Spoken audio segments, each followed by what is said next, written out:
how to fix Shadps4 crashing on startup. So if you're having this issue, which is fairly common, also happened to me, that's actually pretty easy to fix. We just need to delete some certain emulator config files that actually cause this error. So we delete the folder. What's going to happen then?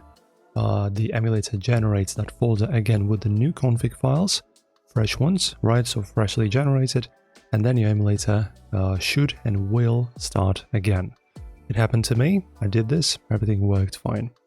So now let me show you which folder you need to delete.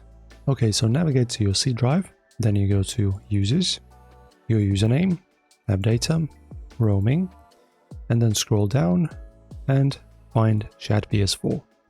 Also, we have this folder, but this shouldn't really be a problem. So this folder Shadps4 you should delete, except for the save data folder. Okay, so make sure to save your files. So this save data folder will contain your files. As you can see, I have my Bloodborne saves in here. So make sure to firstly, I don't know, create some kind of archive like this with WinRAR. Just create it, move it to the desktop, or just move the entire folder to the desktop with the save data inside. Yeah, and make sure to save your files first, save game files.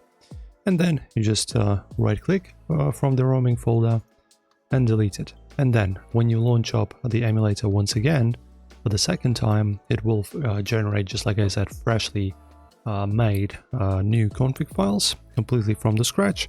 Of course, if you made any modifications, you'll have to do them again. And now you should get your emulator back and running. This helps me. I've had this issue and this method helped. That's it, guys, for this video. If this helped you out, guys, don't forget to like and subscribe, and see you soon.